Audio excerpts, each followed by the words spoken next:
This presentation is about a study that we've very recently concluded. I guess looking at the feasibility or the opportunities for Noongar-branded sheep meat and native food products. And just to start by acknowledging the funding for this project from the Department of Primary Industries Regional Development, but from a number of different programs within the department, and I guess that just sort of illustrates the wide range of interest that's in this space. So firstly from the Sheep Industry Business Innovation Project, represented by Justin Hardy and Robin Jacob. The Aboriginal Business Development Project, represented by Carly Batola and Kelly Flugie. And the Food Industry Innovation Project, represented by Nikki, who spoke earlier, and formerly Phil May, who was at the Premium Food Centre in Manjimup.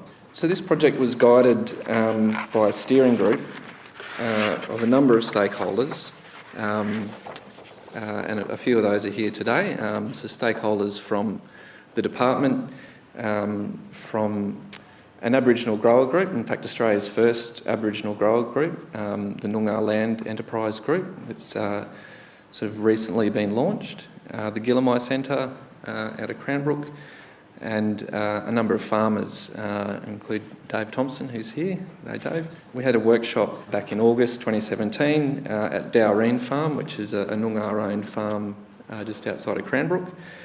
And these were sort of the directions that steering group gave us for this study. They wanted us to look at strategies and markets that could achieve a successful Noongar-branded sheep meat and or native food product, to focus on the premium end of the market. So they weren't interested in the supermarkets. They were interested in, where possible, sort of direct engagement with restaurants, chefs, specialty butchers, farmers markets, food critics, high-end influencers. They recognised early that the values and the story behind the food is critical, and that's where the potential premium might be derived from, and that customers, as we've heard today, customers are increasingly interested in provenance and understanding the story behind their food.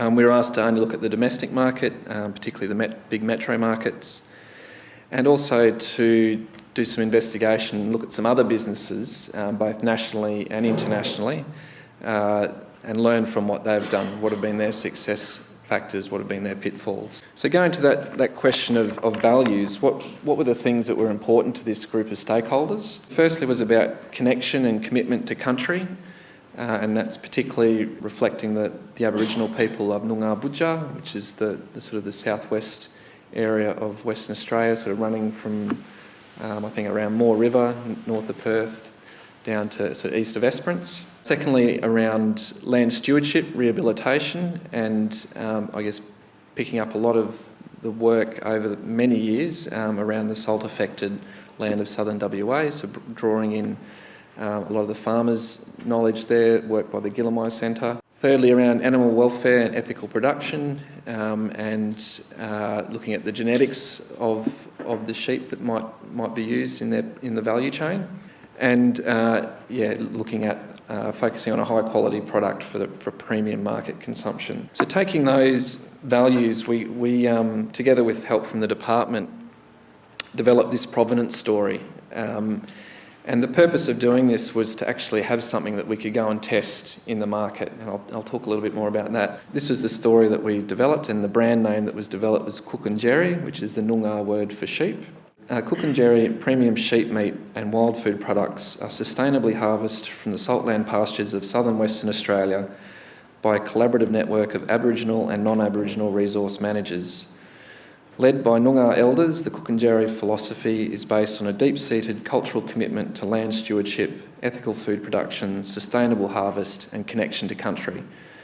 These shared values influence every step of the Cook and Jerry value chain, starting with the use of ethically driven targeted genetics, purpose-bred for animal well-being, alongside premium quality meat and fibre production. So that's the story that we went and tested the market and said, is there a premium in this story? Are consumers in the premium end of the market going to respond to this? So to do this, we drew on the services of another specialist sub-consultant, a firm called Fresh Logic, and I want to really acknowledge the excellent work that they did. They're a small niche consultancy based out of Victoria, and they specialise in this sort of market analysis in the food industry. So together with Fresh Logic, we developed this approach, so looking at publicly available literature. There's quite a lot written by the likes of Meat and Livestock Australia and FAB, which is the Australian Native Food and Botanicals Society. Fresh Logic have a lot of in-house expert knowledge and some proprietary databases that they use to monitor market trends in the food space. But the main component was a direct survey, so they went out and spoke with a number of chefs, a number of specialty butchers, so that I don't know if people have seen those really high-end butchers that sort of got a very customised service. And I'll just mention a couple of those on the list there. One local chef, a fellow called Paul Iskov, who runs Fervor Foods, who some people might have heard of, sort of specialises in kind of pop-up events with a real focus on use of native foods. And we also spoke with the national head of procurement for Crown Resorts, so sort of has an overarching look at procurement for all of the restaurants that are run by Crown Resorts. So a really influential and wide-ranging experience. The other part of our study is we went and talked to some businesses. So we talked to some native food businesses in Australia. So a company called the Lime Caviar Company, based out of Queensland, who have developed a business around native finger limes. A business out of South Australia that specialised in wholesale and retail native foods called Tuckaroo, and another business out of Victoria that's looking to commercialise alpine rice. And then we also managed to connect to some international businesses. The New Zealand Trade and Enterprise. I guess there's a real story to be learnt in Maori, New Zealand, about supporting Indigenous business, and they're easily a decade ahead of where we are in Australia, and they gave us some really great learnings around how they've supported Maori business and really leveraged that provenance story around New Zealand that we heard a little bit about earlier. And we also spoke to a company called Indigenous World Wines and Spirits, based in British Columbia in Canada, and very proud First Nations people there that have developed a vineyard and a small batch distillery, and have used that their Indigenous provenance to market their product both within Canada and internationally. So what did we learn?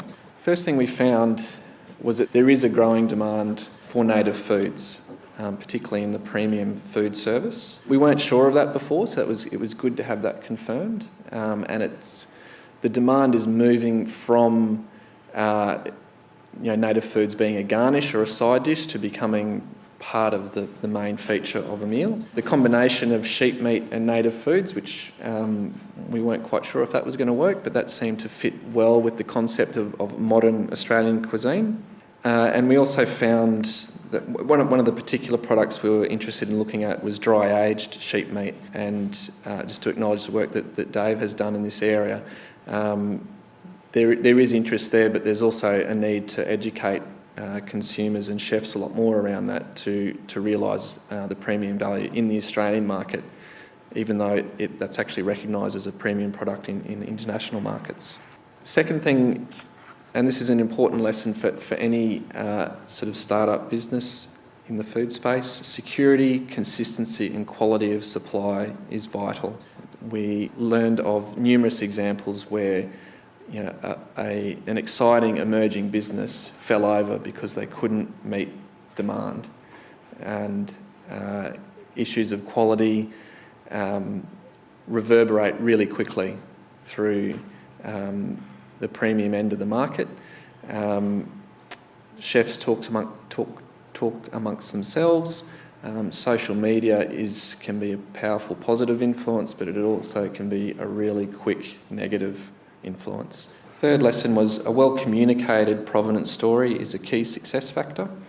So it's got to be authentic, it's got to be concise and factual, yet interestingly, it's also got to be a bit flexible. So a chef will take your product and the story that comes with your product, and they'll weave that into whatever theme they've got in their business as well. So it's got to be a bit flexible. Interestingly, the head of procurement from Crown from Crown Resort said, we will investigate your story. If you tell us you are a Noongar-led cooperative, we're going to go and talk to those people and find out if that's the case or not. So it's got to be authentic, it's got to be factual. A lot of these businesses, particularly in the native food space, have had great success in directly talking to chefs and cutting out sort of the wholesale middleman, if you like. And the last point there is that a really sophisticated, professional internet social media presence can be really effective. Really good photography, really good stories, well communicated, really accessible. That has worked well for many businesses. Fourthly, the Indigenous branding on its own didn't secure a premium, at least in the market testing that we've done. What the consumer's looking for is a bundle of attributes. And so things like the environmental stewardship, that really came out quite strongly. So that sort of coupled with the sort of social values around commitment and connection to country, that had more resonance than just one of those provenance items on its own. And lastly, we sort of did a bit of market sizing based around that sort of cook and jerry offering, just to give the stakeholders an idea of what kind of market they could be looking at. There's roughly about 500 premium restaurants in Australia. So if you sort of take that market size and do some calculations, they're sort of looking at revenues in the sort of multi-million dollar range. And also, that gave them an idea of what sort of primary production they were needing to look at in terms of sheep. Interestingly, the market research suggested restaurants are a better target. Things like specialty butchers, farmers markets, you're less likely to be able to transfer your provenance story and keep your premium, particularly in, say, the butchers. They're more likely to sort of be driven by price than provenance and premium. So a really interesting study, some really good findings that we hope are helpful. And I just wanted to finish on this slide acknowledging all those people that were involved.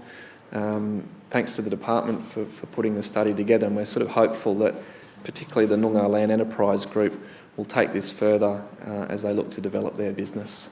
Thanks very much.